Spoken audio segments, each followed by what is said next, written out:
Bonjour à tous et bienvenue dans ce webinaire sur le money management. Je m'appelle Raphaël Leblanc, je suis directeur France chez WH Self Invest et aujourd'hui je vais faire appel à Eric Lefort qui est l'un des spécialistes du money management. Ce webinaire fait suite à un séminaire que nous avons organisé la veille dans nos bureaux à Paris au 13 rue Taitbout dans le 9e arrondissement. Et donc Eric Lefort qui était notre invité a traité de ce sujet pendant environ 3 heures. L'idée aujourd'hui, ça va être de condenser cette formation pendant un petit peu moins d'une heure sous forme de vidéo. Donc bon visionnage à tous et je vous retrouve pour de prochains webinaires chez WH Self Invest. Salut! Bonsoir à toutes et tous. Aujourd'hui, on va parler du money management. Alors, combien de fois n'ai-je pas entendu il faut un bon money management pour arriver à bien trader. J'ai un bon money management parce que je risque 1 et je peux gagner 3. Des choses comme ça, c'est-à-dire que il y a beaucoup de gens qui parlent de money management et il y en a peu qui font réellement du money management. Gérer le risque avec le stop est souvent confondu avec le money management. Bon, ce n'est pas le money management, c'est une étape préalable en fait nécessaire et cela résulte de la méthode d'investissement ou de trading. Le money management, en fait, c'est la taille de position. La taille de position, c'est-à-dire la taille de risque en fait que vous allez faire sur votre capital et non pas sur le trade lui-même.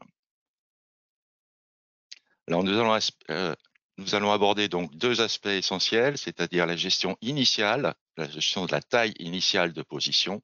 Combien faut-il engager sur un trade pour être tranquille avec un bon money management? Et ensuite, éventuellement, la gestion de la taille de position en cours de trade, c'est-à-dire les gains possibles si vous renforcez, par exemple, ou mettre votre stop et quel est le bon money management pour renforcer.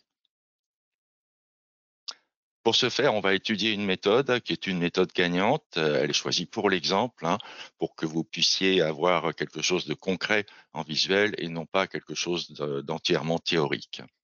Donc, c'est une méthode qui est mesurée sur un échantillon important. Elle est basée sur l'analyse technique. La voici. Donc, on va travailler avec ce système de trading qui est la tasse avec anse. La tasse avec anse, vous voyez, les cours arrivent par le haut, ensuite descendent relativement bas, remontent, s'arrêtent, et une anse se dessine. Là, vous avez la tasse, là, vous avez l'anse. Alors, le principe de fonctionnement de la méthode, c'est de détecter, bien sûr, une tasse avec anse, et dès que les cours dépassent la ligne d'eau ici, on passe à l'achat. Donc, c'est le signal d'achat. À partir de ce moment-là, on a un stop loss qui est juste sous l'anse et un objectif, un premier objectif en fait qui est à 2,5 fois le risque initial. Donc dès qu'on arrive ici, alors on monte le stop jusqu'à 2 fois le risque et le reste on laisse courir jusqu'à un objectif qui est égal à 5 fois le risque, c'est-à-dire bien au-dessus de ce que vous voyez ici. Alors, ce qu'il faut savoir pour les résultats ont pu être mesurés, c'est pour ça que c'est intéressant de faire une étude de money management là-dessus. En moyenne, sur 26 figures de tasse avec anse, on gagne 2 fois notre risque 6 fois, on gagne 5 fois notre risque, donc on va à l'objectif 2 fois, et on perd notre risque 18 fois. Alors, la plupart du temps, les gens s'intéressent aux gains, essentiellement, mais pour le money management, non, c'est pas les gains qui nous intéressent. Les gains, on en a à la limite rien à faire. Ce qui nous intéresse, c'est notre risque. Notre risque est déterminer notre risque pour que notre capital ne soit pas trop entamé, pour que nous ne soyons pas tentés d'abandonner une méthode gagnante en l'occurrence. Le money management ne s'intéresse qu'aux trades perdants. Passons sur le marché, donc. Alors, on a une statistique fiable avec le nombre de gagnants, le nombre de perdants, combien on gagne, combien on perd. Et on prend un exemple ici sur le futur CAC. Donc, sur le futur CAC, je vous rappelle, ça compte 10 euros le point. On est en intraday et on dispose d'un capital confortable de 100 000 euros, ce qui n'est pas extrêmement courant. Donc, je vous dirais également au passage ce que ça donne sur un capital de 10 000 euros. En fait, il suffit de faire une règle de 3, c'est assez facile. Les figures donc détectées sont en moyenne avec un stop à 15 points et un objectif à 75 points, 5 fois le risque. Et nous engageons 10 contrats. question, quel est notre risque? Alors, notre risque, c'est pas compliqué à calculer. On a 10 contrats à 10 € le point, ça fait 100 €, et on stoppe à 15 points, c'est-à-dire qu'on risque 1500 €. Et 1500 €, c'est aussi 1,5% de notre capital, donc pour un contrat. Donc là, on a commencé à faire du money management. C'est-à-dire que on sait ce que la taille de position nous donne en fonction du risque. On sait quel est le risque que nous prenons à chaque fois que nous prenons une position. Alors ça, c'est souvent déterminé au hasard. Alors que ici, par exemple, on dispose de toutes les données pour résoudre ce problème. Alors ce n'est pas toujours le cas. Quand ce n'est pas le cas, par exemple que vous n'avez pas une méthode définie ou alors une méthode totalement différente, bien sûr, il va vous falloir faire les statistiques vous-même.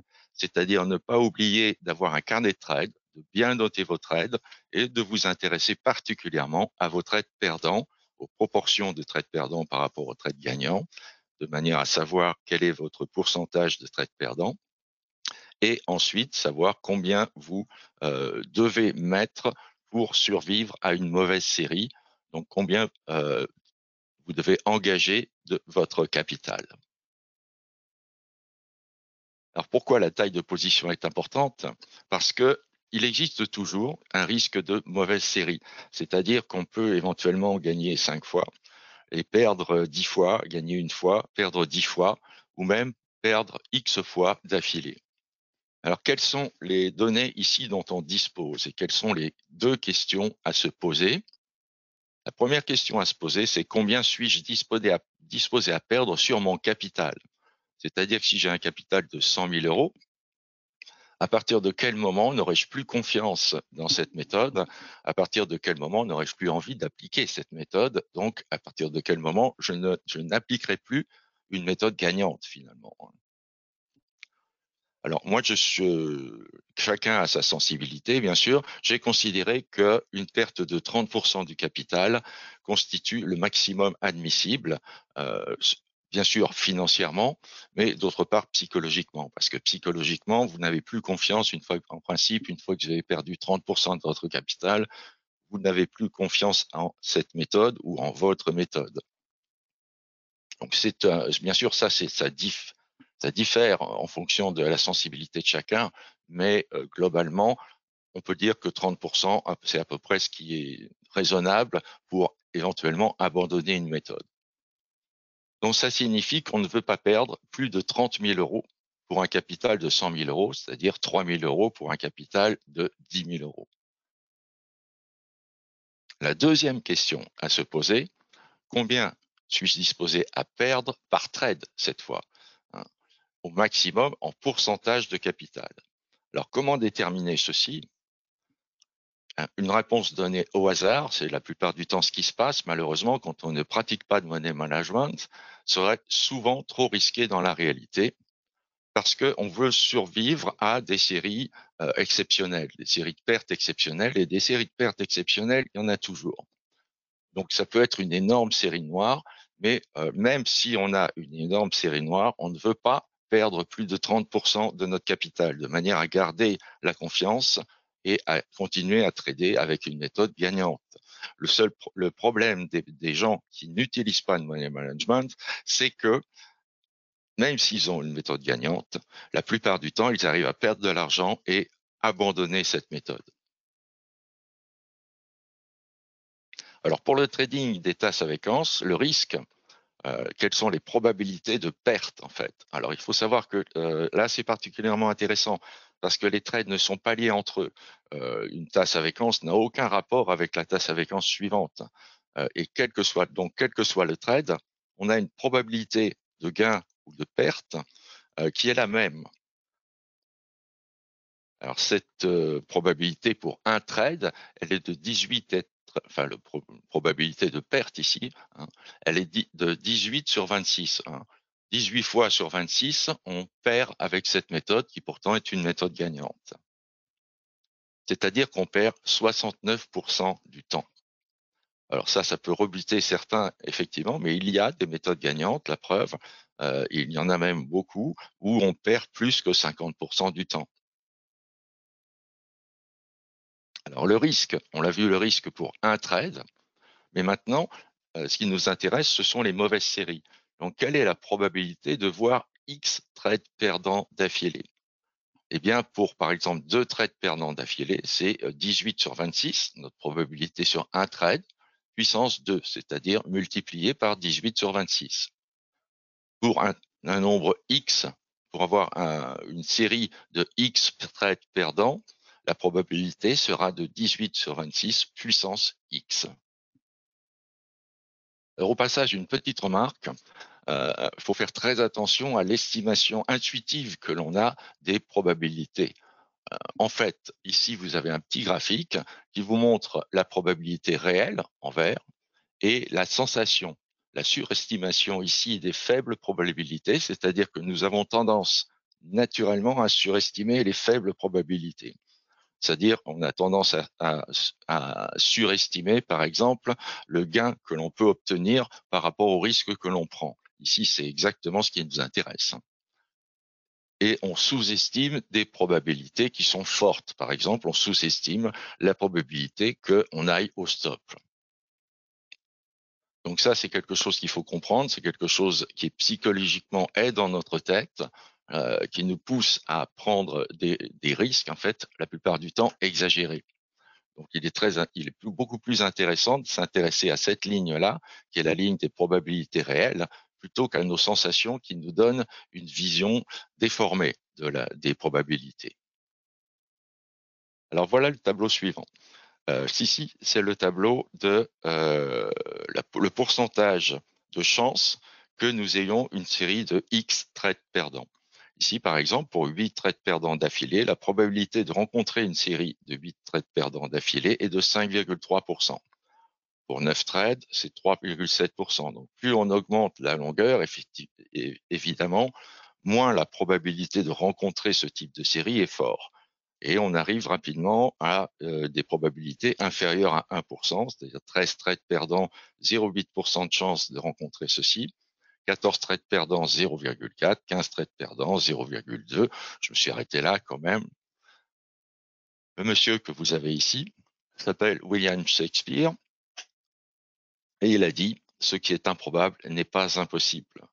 C'est-à-dire que même si on n'a que 0,4% de chance d'avoir 14 trades perdants, ça semble ridicule, mais en fait, il y a toujours une possibilité, ce n'est pas impossible. Alors, cherchons par exemple à réduire la probabilité d'avoir X, de la probabilité d'avoir une série perdante qui nous mette mal, en fait, cherchons en dessous de 0,5%. Alors, pour avoir une série donc de 14 trades, pour nous prémunir, pardon, devant une série de 14 trades perdants, il va falloir, ça nous donnera une probabilité donc de 0,5% que ça se produise. Mais il faut savoir que sur une série de 1000 trades, en fait, si on fait les mesures de probabilité statistiques, les mesures statistiques, en fait, on a au moins 2 séries de 14 trades perdants. Enfin, on a en moyenne, plus exactement, 2 séries de 14 trades perdants sur 1000 trades. Alors, vous me direz 1000 trades, c'est beaucoup. Dans une vie de trader, 1000 trades, c'est vite fait. Enfin, c'est vite fait. On y arrive assez facilement. Donc, on voit que 2 séries de 14 trades dans 1000 trades perdants, ça veut dire on a 2 fois l'occasion de perdre plus que 30% de notre capital. Donc, d'abandonner une méthode gagnante, encore une fois. Donc, ça signifie que même, on va essayer de se prémunir même contre 15 trades perdants successifs. 15 trades perdants successifs, on a une probabilité de rencontrer cette série de 0,2%. C'est-à-dire que on a des chances de rencontrer une fois cette série, une fois cette série de 15 trades perdants tous les 1000 trades. C'est quasi négligeable, mais ce qui est peu probable n'est pas impossible. Donc, ce qu'il faut maintenant, c'est calculer la taille de position qui nous empêche en fait de risquer 30% de notre capital, d'atteindre une perte de 30% du capital. Alors, on a vu que on voulait se prémunir contre une série de 15 trades perdants et que la probabilité de réalisation est de 0,2%. Donc ici, on devrait risquer 30 000 euros divisé par 15, soit une taille de perte de position de 2 000 euros. C'est-à-dire que pour perdre 30 000 euros, ce serait sur une série de 15 trades perdants. Donc on divise par 15, on ne doit risquer par trade que 2 000 euros. 2 000 euros pour un capital de 100 000 euros. Hein. Ou bien pour un capital de 3 000 euros ici, donc 200 euros. Pardon, pour un capital de 10 000 euros, 200 euros. 3 000, c'est ce qu'on est disposé à perdre sur le capital, n'est-ce pas? Donc là, maintenant, on a le montant que l'on peut risquer. On n'est pas obligé de le risquer complètement, hein, mais que l'on peut risquer sur chaque trade pour se prémunir, pour être prémuni contre une série de 15 trades perdants que l'on rencontrerait. Mais il y a un mais. Il se peut qu'on ait une série de 15 trades perdants, un gagnant et une autre série de 15 trades perdants. Il se peut qu'on ait une série de 10 trades perdants, 3 gagnants et une série de 12 trades perdants. Et là, on dépasse en fait notre limite de 15 trades perdants, c'est-à-dire qu'on perd plus que 30% de notre capital. Alors, j'ai fait une petite adaptation de Lao Tzu qui a dit quelque chose du genre « Être humain, c'est aimer le risque. Être sage, c'est le connaître. » À méditer, il faut toujours connaître le risque que l'on prend, non seulement par trade, non seulement par la distance entre le prix d'entrée et le stop, mais aussi par rapport au capital. Donc, on va prévoir la place. On va prévoir la place, c'est-à-dire qu'on va se prémunir contre une suite de trades perdants 2 fois plus importante que celle que nous avons envisagée. C'est-à-dire, on va se prémunir contre une série de 2 fois 15 trades perdants. Là, on serait vraiment normalement garanti d'avoir d'énormes chances de rester sur cette méthode et de continuer à gagner. Donc, notre risque de 30% de perte sera quasi négligeable. Ce qui signifie en fait, en pratique, que par trade, on ne devra pas risquer plus que 1 000 euros. 1 000 euros, ce sera le risque maximum que l'on devra prendre sur notre trade, ou 100 euros pour 10 000 euros. Donc, 1 000 euros par trade, hein, vous pouvez éventuellement, bien sûr, risquer moins. C'est le maximum admissible par le money management. Il ne faut pas risquer, si on veut un money management, c'est-à-dire une protection du capital contre le risque. Si on veut un money management correct, il ne faut pas risquer plus que 1 000 euros par trade ici pour respecter le money management avec ce type de trading, avec cette méthode gagnante. Donc le risque en pourcentage, maintenant, en fait, 100 euros pour un capital de 10 000 euros, ça vous fait un risque en pourcentage de 1%. Donc pour un capital de 100 000 euros, ça vous fait 1 000 euros, un risque de capital, bien sûr, égal, c'est-à-dire 1%. Donc, voilà ce que donnent les calculs. Alors, est-ce que ça vous semble raisonnable? Alors, la plupart du temps, dans les ouvrages, on recommande effectivement un risque compris entre 1 et 2% du capital. J'ai vu pas plus tard que cet après-midi une formation qui arrive en premier en recherche sur Google avec des explications très longues sur le money management. Et il a fallu que j'attende la fin pour voir qu'il considérait qu'on pouvait risquer 3% du capital. Libre à eux, mais à mon avis, risquer 3% du capital, c'est vraiment, vraiment, vraiment trop risqué. 3% du capital à chaque trade, ça va très vite. En 10 trades, vous avez perdu vos 30 000 euros. Donc, on va faire une simulation maintenant, c'est-à-dire on va pratiquer un tirage aléatoire et on va examiner les courbes de progression du capital en appliquant notre système gagnant. Mais on va appliquer des risques différents, c'est-à-dire qu'on va prendre un risque constant, par exemple de 2 000 euros du capital, un risque de 2% du capital, un risque de 1% du capital, un risque de 1,5% du capital, et un risque constant de 1000 euros. Et on va lancer comme ça des séries aléatoires de 1000 trades, que voici.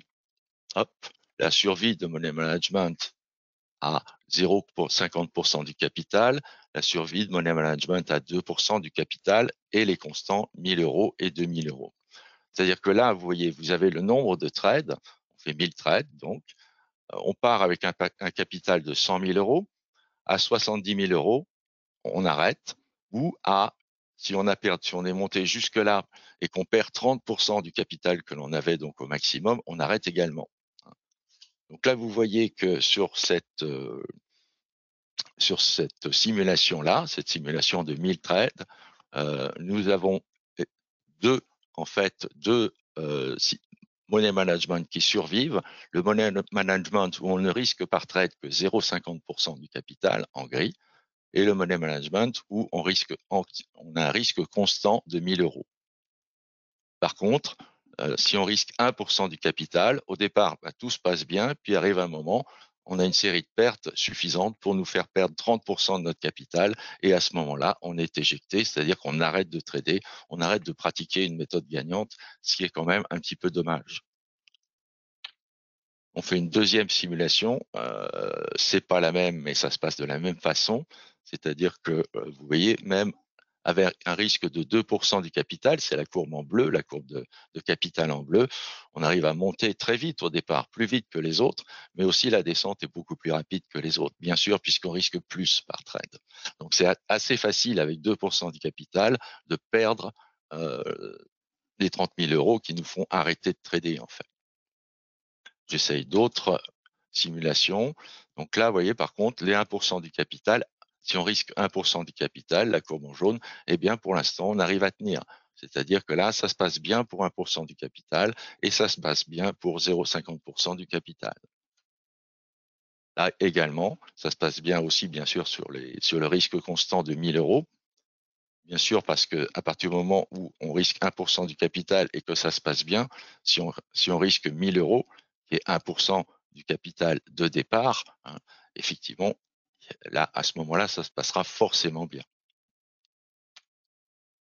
Là aussi, tout se passe bien pour 1% de 0,50 et 1000 euros constants. Là, ça se passe bien au départ, mais pour 1% du capital, arrive un moment où on perd 30% de notre capital.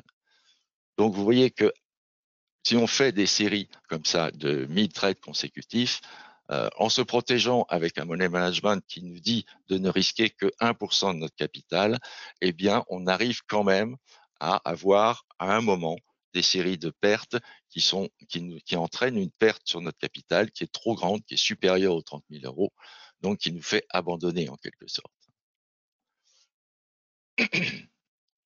Alors, que faut-il conclure de tout ça? C'est que on peut risquer 1% du capital, hein, ça peut passer, mais ça peut aussi mal se passer.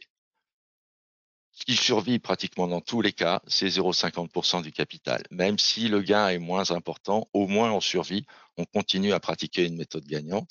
Et éventuellement, si on survit à la première phase, en fait, hein, la première phase où notre capital augmente assez rapidement, eh bien, comme on a un risque constant avec 1000 euros du capital, en pourcentage, c'est de moins en moins par rapport à notre capital.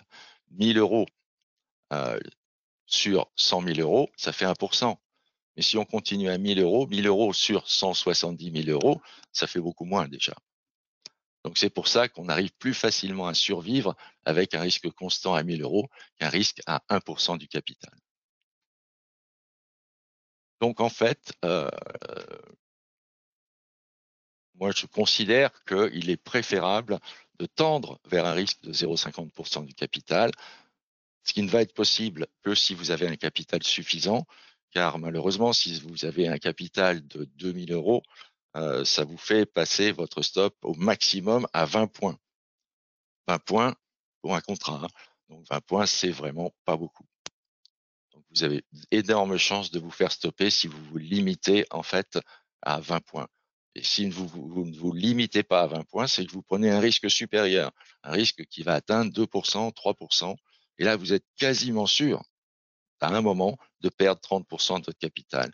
Et plus vous risquez, plus cette probabilité de perdre 30% de votre capital existe.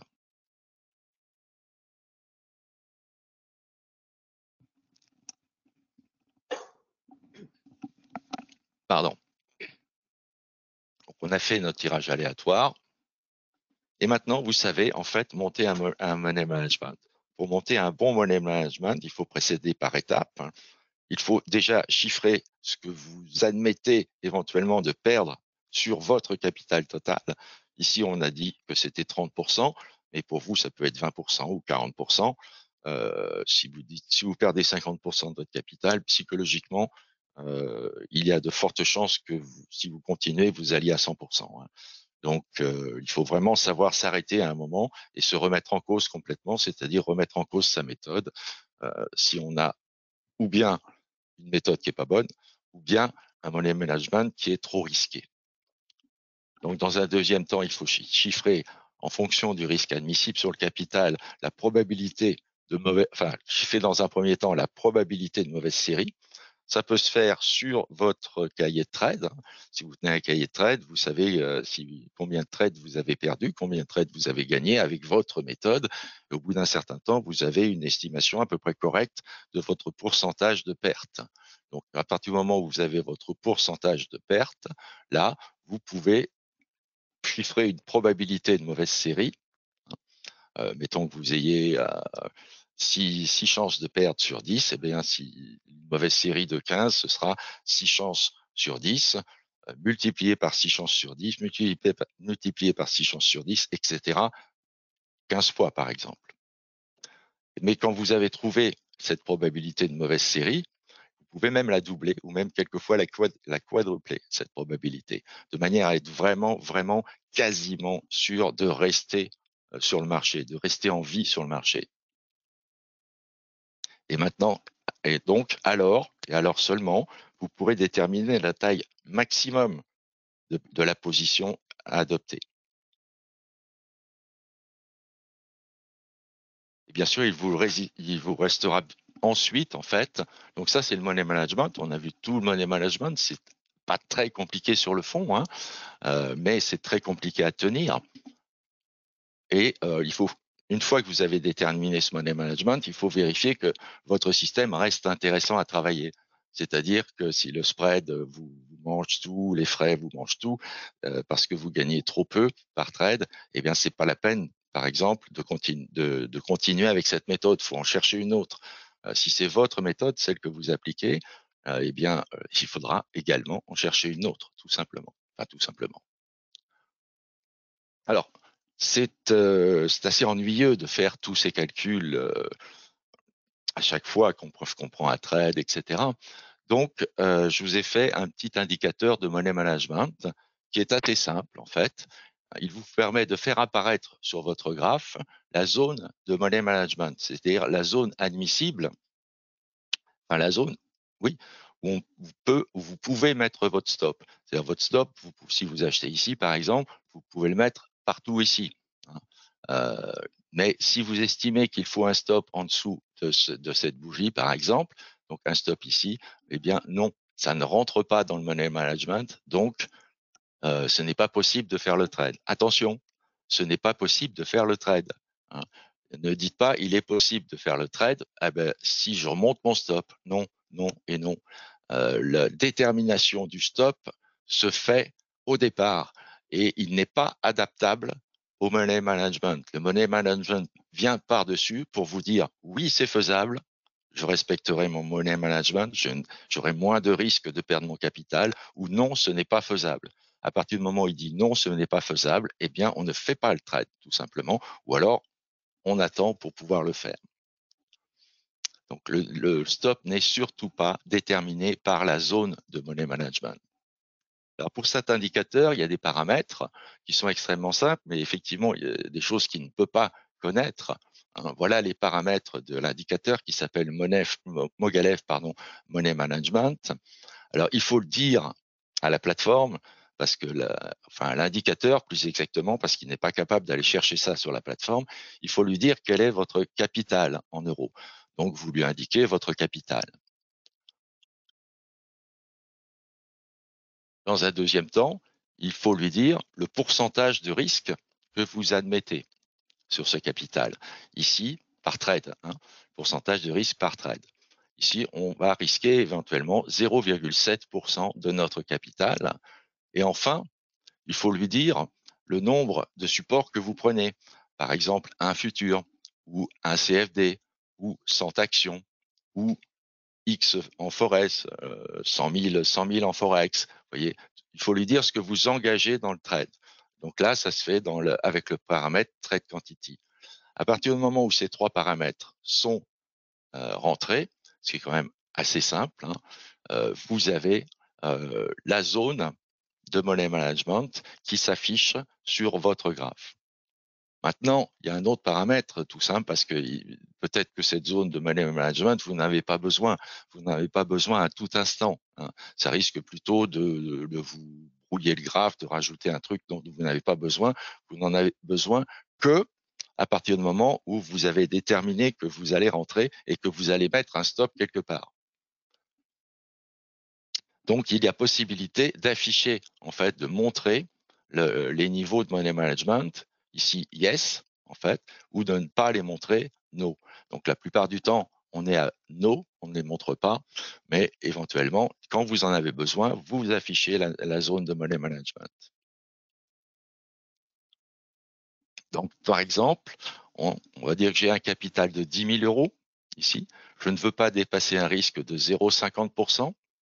Et je veux acheter 4 CFD France 40 et mettre mon stop à 7375. Voilà, mon plan de trade est en partie fait. Donc voilà le graphe. Mon stop, je veux le mettre à 7375. Donc j'affiche ma zone de money management et maintenant je vois que le stop à 7375, il est dans la zone de money management. Donc je peux engager ce trade. Je respecterai mon money management, je ne prendrai pas trop de risques en engageant ce trade. C'est la solution. Voilà, donc ceci rentre dans mon money management. Je peux acheter. Un deuxième exemple, c'est j'ai un capital de 6 400 euros, par exemple. Je ne veux pas dépasser un risque de 0,50% et je veux vendre cette fois 4 CFD de France 40 et mettre mon stop à 7395. Donc 7395, voilà, c'est ici. Donc, il est impossible, à partir du moment où j'ai déterminé le niveau de mon stop, j'affiche la zone de money management et je vois que mon stop n'est pas dans la zone de money management. Donc, ceci ne rentre pas dans mon money management, je ne peux pas faire ce trade. En fait, pour effectuer ce trade, il va falloir que je baisse le nombre. Vous voyez, je voulais vendre 4 CFD, il va falloir que je baisse ce nombre. Donc ici, avec un risque de 3 CFD, j'ai baissé, alors j'ai mon stop à 7395 qui ne rentre pas encore dans ma zone de money management. Avec 3 CFD, donc, le risque est encore trop grand. On va essayer avec 2 CFD pour voir. Et là, on voit que 7395 rentre dans ma zone de money management. Donc, je peux à ce moment-là effectuer mon trade. Donc, vous avez été obligé de réduire votre nombre de CFD de manière à prendre un risque qui rentre dans votre money management. C'est une première façon, en fait, de faire un trade correct sans trop de risques. Et baisser votre quantité de CFD, de futurs, d'actions, en Forex, ce que vous voulez. On va prendre un troisième exemple. Cette fois, j'ai un petit capital, relativement, 2 800 euros.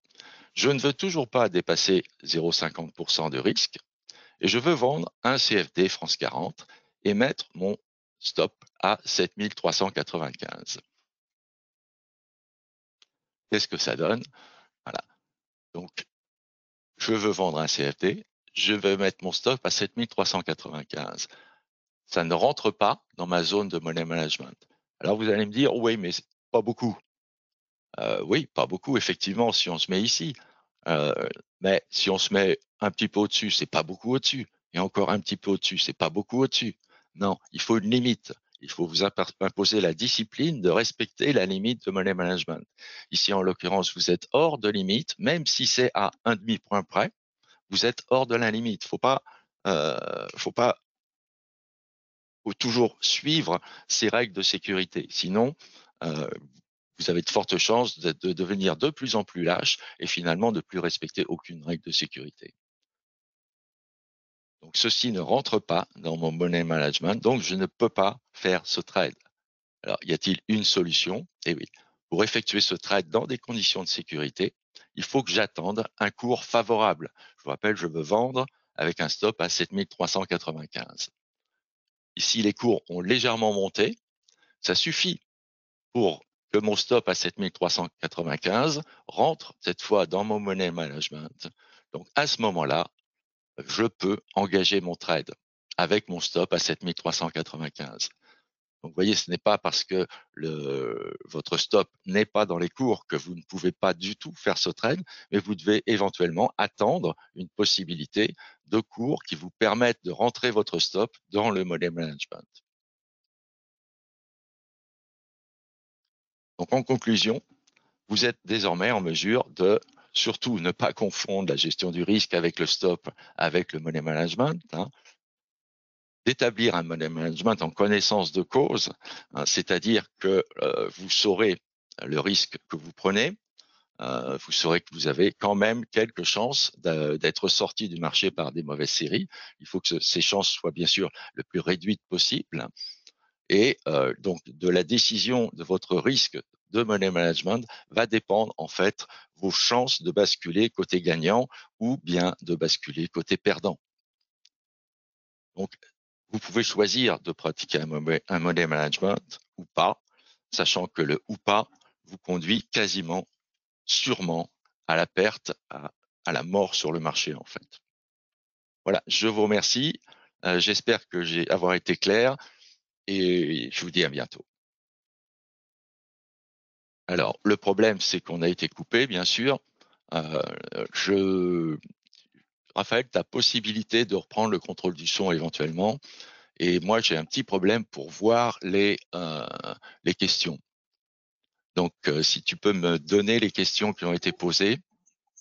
Oui, alors, déjà, est-ce que toi tu m'entends et est-ce que les autres vous Oui, je m'entendez? t'entends très bien, oui.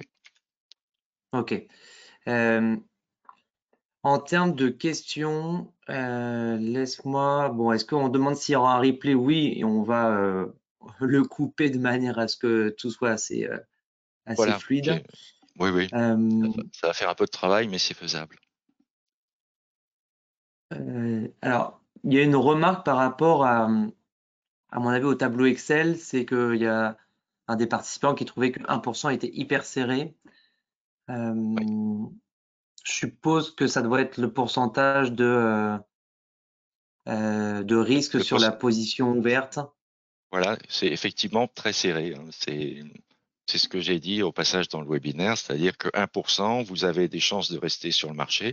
Effectivement, vous avez des chances de continuer à gagner, mais vous avez quand même une chance non négligeable d'être sorti du marché par vos pertes cumulées. Donc, moi, ce que je préconise, maintenant, chacun fait ce qu'il veut, chacun sait quel risque il prend, mais ce que je préconise, c'est d'essayer de ne pas dépasser ou de très peu dépasser les 0,5% du capital, c'est-à-dire 0,6 à la rigueur, 0,7 à la rigueur, vous voyez, mais de Hmm, progressivement tendre vers 0,5% du capital. ok. En fait, c'est serré, je pense, parce que là, il fait référence à des Ah, capitaux qui sont un petit peu plus faibles, style 1000 euros, où là, effectivement, quand on veut risquer 1%, donc 10 euros, faut vraiment ouvrir une position très très faible et parfois on peut même pas se permettre d'avoir un stop serré parce que 10 euros ça fait 100 points en gros sur du micro lot en CFD évidemment. hum, Donc ça peut potentiellement être serré quand on veut faire autre chose que du scalping voilà, et plutôt se mettre sur. effectivement, enfin, ou de l'intraday, oui, ça peut être trop serré. Et ça, c'est l'un des inconvénients majeurs à avoir un petit capital. Hélas, je dirais, plus votre capital est important, plus vos chances de réussir sont importantes parce que justement, Ouais. vous aurez un money management qui vous permettra de survivre à des périodes, à de mauvaises périodes. Mm. Ceci dit, on peut arriver quand même avec les micro-lots, etc., à avoir une gestion de money management correcte. Le micro-lot CFD, c'est quoi?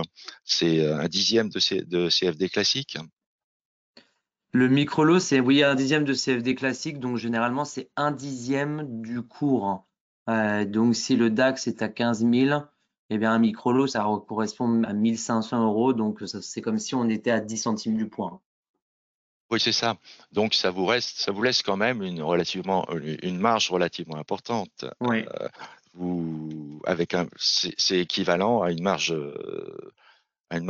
sur un lot, mais vous avez un facteur 10, c'est-à-dire que si vous avez un petit capital que sur un lot CFD, un CFD en fait, vous avez un risque qui est beaucoup trop serré, une zone de money management qui est beaucoup trop serrée, alors Mm. effectivement, il vaut mieux aller sur le micro parce que cette zone de money management va être multipliée par 10. Et là, vous pourrez Ouais. travailler. Très clair, merci. D'autres questions par rapport au tirage aléatoire sur Excel? Oui. Est-ce que ce tirage est vraiment aléatoire ou il est basé sur des séries normaux? Alors, c'est Est-ce un que ça tirage, suit les formulas normales?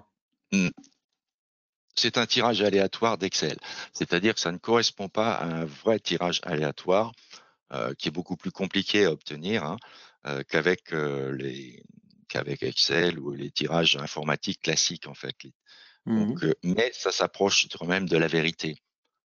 C'est-à-dire que si on est extrêmement puriste, ce n'est pas vraiment aléatoire. Euh, mais ça s'approche vraiment beaucoup des tirages Ouais, aléatoires. ok. Et peut-être une autre question, c'est comment calcule-t-on le nombre de séries perdantes avant pardon, d'avoir un trade gagnant? Comment calcule-t-on le nombre de séries perdantes comment l'estimer en fait, peut-être, Peut-être, oui. non? Ouais. Euh, on estime le nombre de séries perdantes, c'est quelque chose que l'on calcule pour avoir une probabilité infime que ça se produise en fait. Donc ici, on était sur 15, on a déterminé qu'il était intéressant de se prémunir contre une série de 15 trades perdants, 0,2% de chance que ça se produise, et une autre série derrière de 15 trades perdants. Encore 0,2% de chance. Donc là, on avait des chances vraiment minimes que ça se produise. Donc on a essayé de se prémunir contre ça. C'est pour ça que je vous disais, déterminer le pourcentage de chances qu'une mauvaise série se passe et doublez-la carrément. Doublez ce qui vous Mm. paraît raisonnable.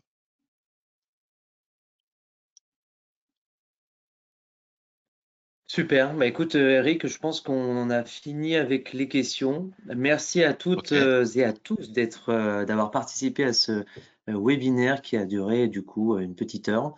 Oui, parce qu'il y a Euh, eu une interruption. Enfin, donc, mais exactement. le résumé fera moins d'une heure. Ouais. Le prochain rendez-vous, ce sera le mois prochain pour à nouveau un séminaire donc dans nos bureaux à Paris. Vous pouvez déjà vous inscrire et ce sera suivi donc d'un autre webinaire. Tu connais déjà le sujet que tu vas aborder, Eric? J'hésite entre deux pour l'instant. Ok. J'hésite Bon, eh bien, ce sera probablement comment mettre en place un trading automatique et le sécuriser. d'accord. Très intéressant. Eh bien, on attendra ça avec impatience. En attendant, vous pouvez vous inscrire sur les webinaires que nous avons actuellement et puis commencer à vous inscrire aux événements d'Eric qui vont arriver petit à petit. Eh bien, je vous souhaite une bonne fin de journée, un bon début de soirée. Bonne soirée à Et toutes et puis, tous. à une prochaine fois pour les prochains webinaires. Le prochain est demain sur Signal Radar et ce sera avec moi. Voilà. Bonne soirée à tout le Nous y monde. serons. Bonne Bonne soirée. soirée.